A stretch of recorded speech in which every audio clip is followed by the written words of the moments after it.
What up? Welcome back to the channel. Hi if you're new here, hi if you're not. I recently watched a YouTube video where the creator was reacting to someone on a podcast and she was complaining that the podcast microphone had like a ton of lint all over it. I didn't know that was a thing that made people upset when they were watching videos. I have a corgi, I have a cat. Bubba doesn't shed, but the dog hair, the cat hair, it's inevitable. So we're trying our best, but I don't make any promises. That's not what we're here for today, though. My name's Danielle. If you're new here, I make content here on YouTube, specifically talking about debunking, discussing the problematic and questionable behavior, in my opinion, sometimes found in the life, spiritual, and business coaching spaces. I really gotta nail down that intro, but I'm trying my best, okay? Anyways, in case you missed it, last week I published this reaction video. I'll have it linked in the cards in case you missed it. But in the comments of that video, one of you indicated that you had an experience with one of the coaches that was featured in that video, and you were so kind as to send me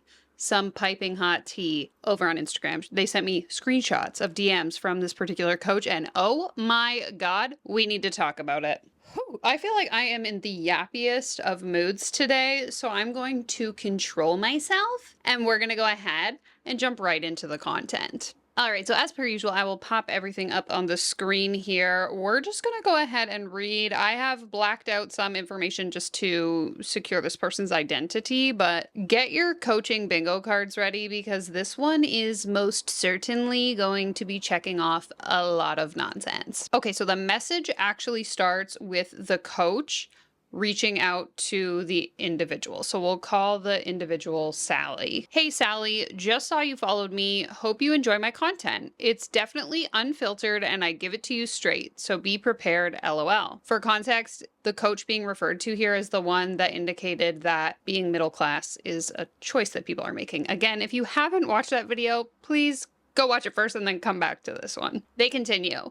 So just being straight up, most people follow me because they're looking to grow their business with the right content marketing strategy. Is that something you're looking to do with your business? Can I just say, and maybe you have a different experience, maybe you have a different opinion on this, but I just think about my own habits, scrolling Instagram, following people on Instagram. I follow a lot of business owners because I myself am a business owner. Quite honestly, very rarely do I follow someone because I plan on buying from them. And so I guess she's not explicitly saying that. She's saying like, you're following me because you want to grow your business. And sure, like I'll follow certain accounts because they provide helpful tips or whatever. But a lot of times I follow people just because I like them. I like their content. I like the vibe they give off, assuming that like all of their content isn't just about their business. I don't know. I like to think that people follow me not just because they want one specific thing, but usually they follow me because I'm so interesting.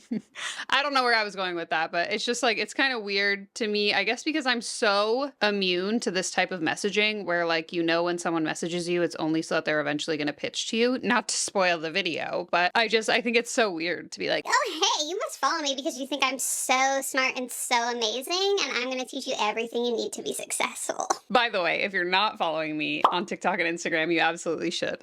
Seamless transition. Okay, so I can't tell, but based on the timestamp here, I'm going to assume that the coach, let's call her Jane because they're all called Jane Doe, sent the first message and then maybe like a day later or later in that same day, she sent this other message just because there's a timestamp and usually Instagram won't do that unless there's some sort of like time gap between the initial messages. So the second message says, or are you just here for my content? Which is totally fine if you are, of course. Again, okay, this reaffirms my initial assumption. She's assuming that this person wants to pay her versus like just following because she wants free tips. And so to my initial point, I very rarely follow people because I want to buy from them. I'm mostly just following because I think that they're helpful or I like the content that they're posting, right? Anyway, so our friend Sally here replies, I've actually been following you for a long time from my travel account and decided to follow you from my new account. I love your content and it has been helpful for me over the years. Just starting my Pinterest marketing business on my own fully now, but I have been in the Pinterest side for 2 years and I feel I could still learn a lot from your content. Jane, the coach, replies, oh, no way. Ha, well, hello. That's so exciting that you started your Pinterest marketing business. So I'm assuming maybe this coach is like a Pinterest expert. I actually don't know. I'll have to look it up. Okay, so editing Danielle here. I tried looking up what this person does, and I am super unclear. Nothing on their Instagram, nothing on their TikTok is clear. Their website doesn't really say anything either. It offers you a social media audit. It says learn Pinterest marketing or create content that sells. Even if you click those links, you either have to book a call with them or it shows you a membership program that they run that's $67 a month and only has 32 members. So I'm not really sure how you're a millionaire if you only have 32 people paying you $67 a month. I don't know. Presumably they have private clients as well, but nothing here is really making that much sense. And I was unable to figure out what kind of coach this person is. So the mystery remains. The learning never stops, right? Haha. How long ago did you start this business? Oh my God, I could never be an actor. Sally replies, yes, absolutely. And I started learning the Pinterest side of business 2 years ago. I started working as a VA for a blogger and it's turned into learning social media, then turned into learning Pinterest. And now I've decided to start my own Pinterest business with a focus on VIP days and still doing Pinterest management if that's what the client wants. Coach Jane replies, yes, that sounds great. Love the offer. So your plan is to market here on IG and Pinterest, or what is the plan to get word out about your offer? So this is where the coach starts to prime. They thank you so much for following. They kind of like ask you what your goals are, what you're working on. And then they're going to ask you your current strategy so that they can take whatever that strategy is, turn it around and tell them how their offer is so much better. And it's going to be the one key ingredient that you're missing in order to be successful. So Sally replies, I created an IG for my business to promote my business and teach others on how to use Pinterest for their business, but I will be primarily looking for clients on Upwork, LinkedIn, and also reaching out to people I know need help with their Pinterest accounts. My hope is to work with travel, coaches, and lifestyle bloggers because that's the industry I know very well. This is all very new as I've always just worked with just one person and never had my own business, so I'm just learning as I go. Coach Sally replies, those are all great avenues for you to land clients, and using Instagram as well and really being intentional about the strategy you implement here, as well as the other ways you can land clients, would be great in the long term of getting more clients, and your ideal clients are also on this platform as well. Again, just like I said, this is where they say,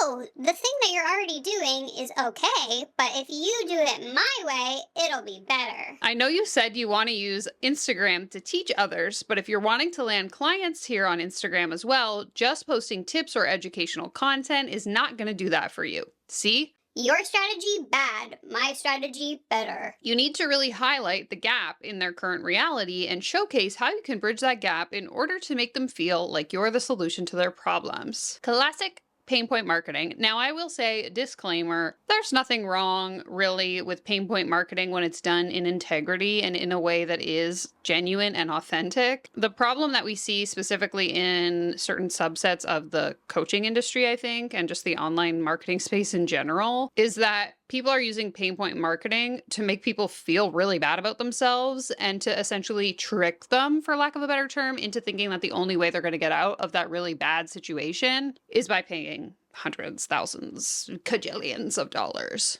And I would absolutely love to help you out with all of this. Well, isn't that so great? Jane, you are just so nice. I can't believe it. And I would really love to help you out with this if you're open to it. Can you believe it that she is offering to help this individual? What a selfless, kind, and giving individual. Having a content marketing strategy that is backed by buyer psychology is game changing. Are you open to some help and guidance? There it is. There's the pitch. Sally says, thank you. That's really great advice. I'm currently working on ideas now for what to share, and this was helpful. Thank you for the offer, and I'd love to, but I am not in a financial position at the moment to hire someone just yet. Once things change, I will definitely keep you in mind. Coach Jane then gets into the good stuff. She says, totally understand that. That is the whole point of us working together, so you can get to a place of more financial freedom. And if there isn't a strategy in place to bring in more of those clients and buyers and do it consistently, then things just go stagnant, aka If you don't hire me, your business is gonna fail and you're gonna be a poor, loser. I'll be honest and say that the majority of my clients don't think they initially have the investment up front, but find a way, and then they learn the skills to scale their business and make the investment back. I hate this so much. Anyone who is encouraging their clients to go into debt to pay them for their services, red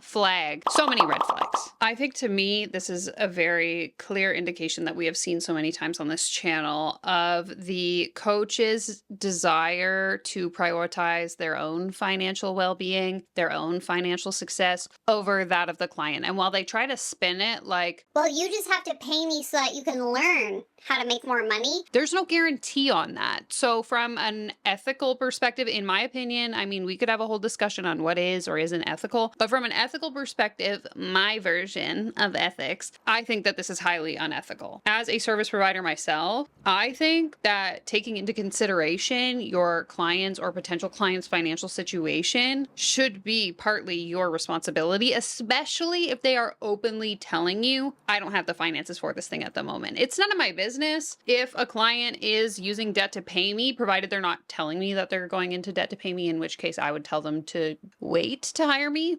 But I'm just saying, if I send an invoice and the client pays it, I'm not asking like, hey, Sarah, what bank account did you use to pay that invoice? it's like, that's not my business. But I do think as a business owner, there is a level of responsibility that if a client expresses they are not in a great financial position, encouraging them to go into debt shows a lack of ethical responsibility. Also, I think it goes without saying, but as we've seen time and time again on this channel, more often than not, the people that are using these high pressure sales tactics are often the ones that have a tendency to overprice and under deliver in their services. I don't know this person. I don't know their services. I don't know people that have actually worked with them, so I can't say that definitively, but I'm just saying as a general observation of what I've seen in the space, the more they encourage you to Pay right now with whatever money you can find from whoever you can find it, the less results I'm seeing people get, okay?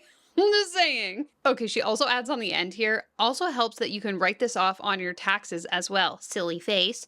Are you willing to get resourceful? Use a credit card or savings if this is what it would take to turn your business around? Turn my business around? Lady, I just started my business. You're making it sound like I'm a failure and I haven't even started the business. If I were Sally in this situation, I would tell this lady to kick rocks like, you don't know me. You don't know my business.